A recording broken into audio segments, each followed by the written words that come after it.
Allez, on est parti dans cette vidéo, je vais vous présenter les 7 secrets pour un mastermind réussi. Avant que je vous présente tout ça, je me présente, je m'appelle Martin Pouchard. Sur mon dernier mastermind, j'ai généré plus de 300 000 €, c'est mon record en 2 semaines. Et on est en train de construire un mastermind qui va littéralement tout exploser sur le marché. On vise entre 500 et 1 million de chiffre d'affaires. Ce mastermind aura lieu à la fin de l'année, donc vous pourrez vous présenter un petit peu les évolutions et où est-ce qu'on en est. Premier secret, c'est la gestion fluide et le fait de n'avoir aucune question. On parle souvent, dans un mastermind, c'est d'autant plus important de voir vraiment vos clients comme des gogoles. Ok.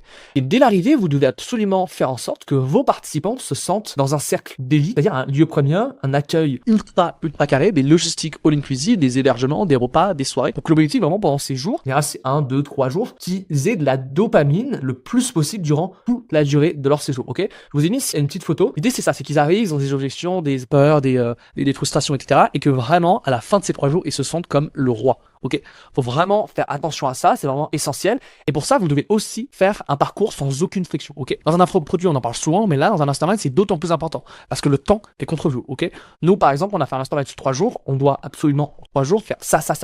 Ok, on doit surtout pas perdre de temps pour nous et aussi pour nos clients. Donc, vous devez absolument penser à tout, ok? C'est-à-dire que vous devez vraiment décrire un programme extrêmement détaillé que vous devez donner à vos équipes pour que vous puissiez vraiment penser au moindre détail. Ok, à quelle heure les gens se lèvent? À quelle heure il y a le petit déjeuner? Le petit déjeuner, c'est quelle heure à quelle heure? Ensuite, qu'est-ce qu'ils font? Entre le petit déjeuner et la première conférence. Et bah, du coup, ils vont à la première conférence. Ok, ils y vont comment? C'est combien de temps? Bam, bam, ok, très bien, ils arrivent. Ok, quand ils arrivent, est-ce qu'ils doivent faire la queue? Oui, non, ok, ils font la queue, on les fouille, ils rentrent dans la conférence. Ensuite, une fois qu'ils rentrent dans la conférence, qu'est-ce qui se passe? L'intervenant, il arrive à quelle heure? Est-ce qu'il doit arriver 10 minutes avant pour préparer ses diapos? Est-ce qu'il doit arriver après? Alors, comment ça se passe? Est-ce qu'il y a potentiellement quelqu'un qui va présenter l'intervenant comme dans une conférence classique où il y a une personne qui va dire je vous présente Ibra TV qui a fait ça. Oui, non, ok. Ensuite, donc, du coup, la personne arrive, tac, le diaporama, est-ce qu'il est déjà sur place? Est-ce que faut vraiment penser littéralement à tout? On est dans un produit physique, ok? On n'est pas dans un produit digital. C'est d'autant plus passionnant parce que vous allez pouvoir vivre en live la transformation de vos clients. Alors, je sais pas, vous regardez si c'est là ou ça là. Je vais essayer de me regarder l'écran. Mais en gros, c'est ça, c'est que vous devez vraiment faire en sorte que vos clients vivent une expérience unique sans aucune friction. C'est ultra important pour créer de la dopamine tout le long. On verra après pourquoi. Parce que c'est l'importance de créer de la dopamine durant le mastermind et ça a beaucoup de bénéfices. Le secret numéro 2, ça va être de créer de la valeur réelle secrète. Alors, c'est un terme que j'ai inventé. En fait, vos intervenants, vos guests, vos invités, enfin tout ça, vos guests, c'est la même chose, mais en tout cas, toutes les personnes qui vont participer à la construction de ce mastermind durant ces 3 jours, ils ont une image, soit sur les réseaux, soit ils ont une image, ok? Ils ont une image publique, tu vois. L'idée, ça va être d'enlever ce masque-là, ok? Premièrement, de les mettre à l'aise, ok? Avant le mastermind, vous devez absolument connaître en fait vos intervenants, il faut les voir comme des clients, et donc du coup, vous devez absolument faire en sorte que ces personnes-là soient coucounées, ok? Pour qu'ils soient à l'aise et qu'ils puissent se livrer, ok? C'est vraiment essentiel de se livrer pour créer de l'émotion tout autour de ce mastermind. Donc, vous ne devez pas aller viser du bullshit académie, des trucs théoriques, des trucs... Non. Là, l'idée, c'est de faire en sorte de créer des conférences avec ces invités qui vont pouvoir être uniques et donc personne pourrait les copier. Par exemple, je vous donne un exemple encore une fois avec parce que c'est une personne qui m'a vraiment marqué durant le dernier mastermind que j'ai réalisé, c'est qu'il a un personnage sur les réseaux sociaux. Moi, ce que je lui ai dit, c'est que je lui ai dit, ok, quels sont les éléments que tu as à disposition, que tu n'as jamais partagé sur les réseaux sociaux, que tu pourrais partager à un petit groupe. Ok. L'avantage du mastermind, c'est qu'il n'y a pas de rediffusion. En général, on ne filme pas les conférences, on est en petit groupe, donc l'acteur, on va dire, peut et va se livrer beaucoup plus facilement. Donc, l'idée, ça a été de lui demander quels sont les secrets, les choses qu'il a jamais avouées, les stratégies qu'il a mis en place, peut-être les échecs aussi, parce que ça, on n'en parle pas beaucoup, mais les échecs, c'est extrêmement constructeur de savoir les échecs des autres. Donc, vraiment, l'idée, ça a été de mettre en place des choses qu'il n'a jamais partagées ailleurs.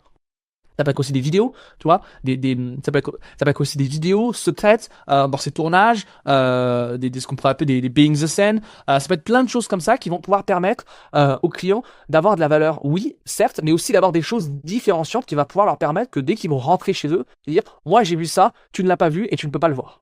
Ça, c'est extrêmement important, c'est essentiel. C'est vraiment pour ça que les gens payent plus cher, parce qu'ils payent plus cher pour avoir accès à des informations que pas de personnes ont.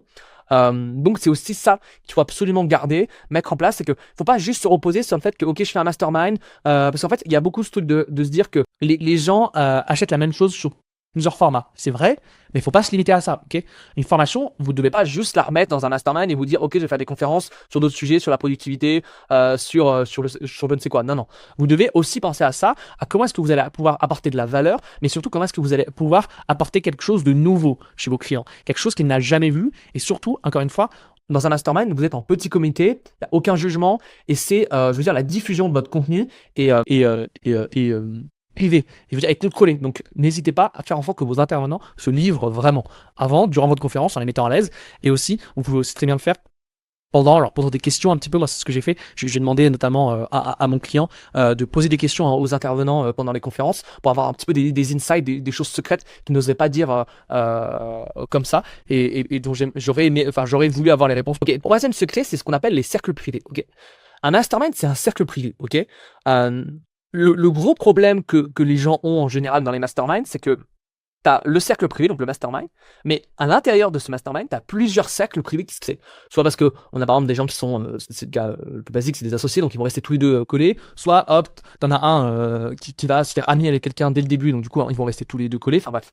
Et donc du coup, il y a des personnes qui vont potentiellement, des personnes moins sociables, ou juste qui n'ont pas eu le temps, ou qui sont arrivés en retard, etc., qui vont devoir du coup, qui vont être exclus de ces cercles. Ça, c'est le gros problème, ok? Faut absolument que votre mastermind, ce soit un seul et unique cercle, ok? Bien évidemment, il va y avoir des complicités entre chacun, mais faut vraiment faire en sorte de créer des activités, créer des conférences. Moi, ce que je fais, par exemple, c'est que on a mis en place des binômes au hasard. On a mis en place, à la fin des conférences, des personnes qui doivent aller sur scène pour présenter, par exemple, on a fait une conférence, c'était sur comment choisir son réseau social. Les intervenants ont pris au hasard 5 personnes, ils les ont amenés sur scène pour avoir leur feedback, pour savoir si c'est bien compréhensible, s'ils ont bien trouvé leur truc, etc. Pour qu'on puisse, en fait, créer vraiment une atmosphère, faire en sorte que tout le monde soit ensemble. Ok, on est tous ensemble. On va tous ensemble de la situation A du jour 1 vers la situation B du jour 3. C'est pas comme dans une formation où chacun est de son côté, il y a un peu de la compétition. Là, dans un mastermind, en tout cas, moi, ce que j'ai vécu, c'est que il y a beaucoup moins de compétition que dans une formation, un accompagnement ou autre. Il n'y a pas vraiment de compétition. C'est plus vraiment ce côté, en tout cas, il faut y arriver. Et c'est parce que aussi j'ai réussi, et dans certains non, mais en tout cas, il faut vraiment faire ce truc-là de se dire qu'en fait, on est tous ensemble, on avance. Ok, le but d'un mastermind, c'est que tout le monde avance. Donc ça, c'est essentiel. Accès à des personnes qu'on trouve nulle part ailleurs, forcément. Les discussions off caméra, ça aussi, c'est essentiel avec vos intervenants. Ils ne doivent pas juste intervenir, mais ils doivent aussi avoir des discussions profondes avec vos clients parce que c'est ce qu'ils demandent et c'est ce qu'ils ont envie. Ils veulent des connexions et potentiellement aussi la mise en relation. Nous, par exemple, ce qu'on a fait sur la mise en relation, c'est qu'on a invité des créateurs de contenu qui ont entre 50 et 100 000 abonnés, qui n'ont pas intervenu, mais qui ont participé au mastermind. Et donc, du coup, ils étaient ensemble avec les clients. Donc, du coup, ça leur a permis de créer des mises en relation, des partenariats potentiels, des sites, etc. Et c'est pas donc, du coup, on a vraiment séparé les deux entre les intervenants haut niveau, on va dire, si je puis dire, on peut dire comme ça qu'on les a positionnés, et des intervenants qui sont avec les clients, qui ont participé avec les clients, qui ont dormi au château, qui sont vraiment participés avec les autres pendant 3 jours pour pouvoir aussi créer de la connexion, de la mise en relation entre les personnes et pouvoir vraiment avoir toute une atmosphère en fait qui se jume, si je peux dire. Donc le participant, il doit avoir le track aussi avant de venir. Ça aussi, c'est quelque chose d'assez important, c'est de faire en sorte, ça c'est génial, en fait, il faut faire en sorte que la personne ne va pas à une soirée avec ses amis. Ok, vous devez absolument faire en sorte que les personnes aient le track avant d'arriver. Dans les groupes WhatsApp, vous devez faire monter la hype. Vous devez marketer à fond les intervenants. Vous devez, bref, amusez-vous quoi. Faites en sorte que vraiment les personnes, avant qu'elles arrivent, elles aient le track et pour qu'il y ait vraiment une transformation pour le avant et le après. On en reparlera juste après.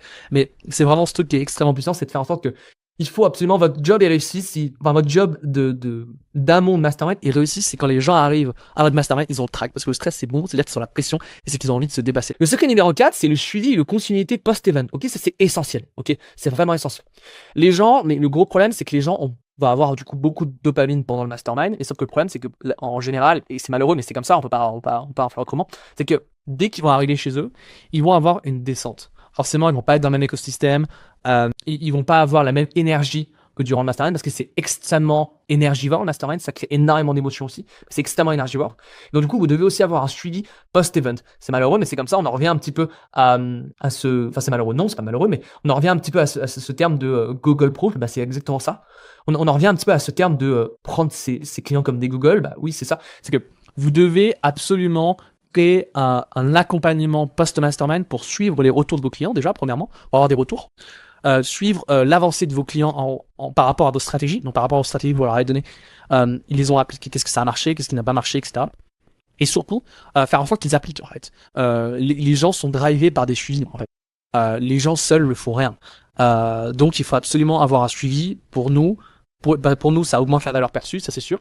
Et pour eux aussi, ça leur augmente leurs résultats. On en revient un petit peu toujours à la même chose de comment apporter des résultats à ses clients. C'est la même chose, c'est que vous devez penser comment est-ce que je peux faire en sorte que mes clients obtiennent le plus de résultats. Donc il y a des sessions de suivi, notamment sur School, Live, coaching groupé, coaching aussi privé en one-to-one.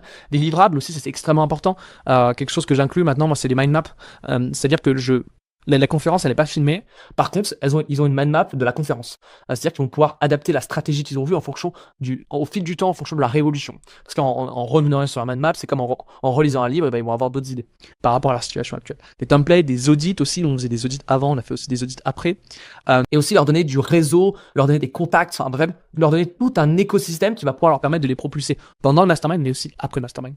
Pour pouvoir vraiment avoir des résultats chez nos clients, avoir une meilleure réputation et surtout, et ça c'est l'essentiel, pouvoir les upsell. Parce que le but c'est que, alors j'ai plus la phrase en tête, un client satisfait, je crois qu'il est 4 fois plus facile de vendre un produit à un client qu'à une personne qui ne nous connaît pas. Donc ça c'est essentiel, surtout dans les masterminds, c'est un petit comité et ils disent tellement d'émotions et c'est tellement chargé que en transformation rapide, c'est extrêmement dopaminant que vous devez, parce que les gens apprennent tout le temps constamment, ils apprennent des nouveaux trucs, ils savent tester des croyances tout le temps.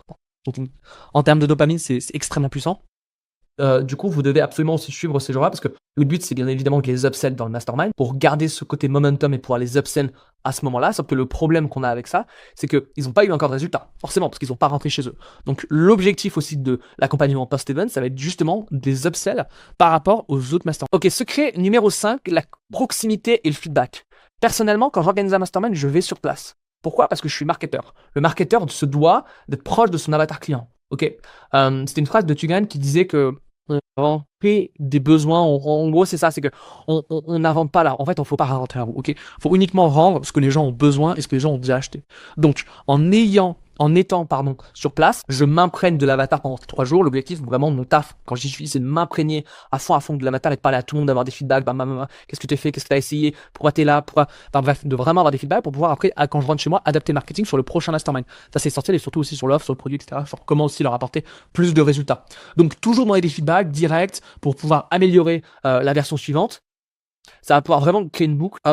Ici, ça va pouvoir faire une boucle infinie et surtout de la satisfaction, de la réputation et plus de clients. On revient un petit peu au cercle vertueux. Le secret numéro 6 que j'aimerais vous révéler, c'est de toujours penser à surdélivrer avec des surprises. Je vois peu de gens le faire. Le truc de base, c'est de se dire, ok, j'ai un produit, il n'est pas fini, je le vends, et quand je le vends, je le finirai et l'améliorer. En général, ces gens qui font ça, ils n'améliorent jamais leur produit. C'est un petit peu le problème, et c'est surtout dans un mastermind où on peut se dire, oh putain, les gens, ils ont eu tellement de valeur pendant les 3 jours, j'ai pas envie non plus de leur donner plus. Non, ok, il faut toujours surdélivrer. Dites-vous que les personnes ont acheté ce dont on leur a promis. Donc, pourquoi ne pas les surdélivrer pour qu'ils soient encore plus satisfaits? Parce que forcément, ils vont être satisfaits parce qu'ils ont acheté. Si vous leur promettez quelque chose et vous leur donnez, ils seront extrêmement satisfaits. Mais du coup, si vous surdélivrez, ils seront encore plus satisfaits. Et l'objectif, c'est, moi, j'en ai parlé à des participants. J'ai vu des participants qui avaient des étoiles dans les yeux, littéralement. C'est qu'ils nous ont dit, mais putain, mais c'était incroyable, mais ça n'arrêtait pas. On avait ici, après on avait une chanteuse, après on avait un des invités surprises qui venait, on était là, on comprenait pas. Après il y a enfin, l'objectif c'est ça, c'est faites plaisir, ok, faites-vous plaisir et faites plaisir à vos clients. L'effet waouh, ça crée du bouche à oreille, ok. En participant surtout dans des masterminds comme ça où les gens se sont engagés, se sont déplacés, etc. Ils vont en parler à leur famille, ils vont en parler à leurs proches, à leurs amis, à leurs associés, à leurs clients, etc. Donc profitez de ça pour vraiment les surdélivrer pour pouvoir avoir derrière du bouche à oreille. Le secret numéro 7 que j'aimerais vous révéler ici, c'est de vendre une appartenance rare. Ok. Dans un mastermind, on ne vend pas juste une place, on vend un club, réservé. Donc, il faut absolument que vous marquiez l'expérience, que ce soit avec des bracelets, que ce soit avec des trophées, que ce soit avec des vidéos, pour pouvoir qu'ils aient des choses qui leur permettent de se rendre compte qu'ils ont participé à un cercle privé unique et limité.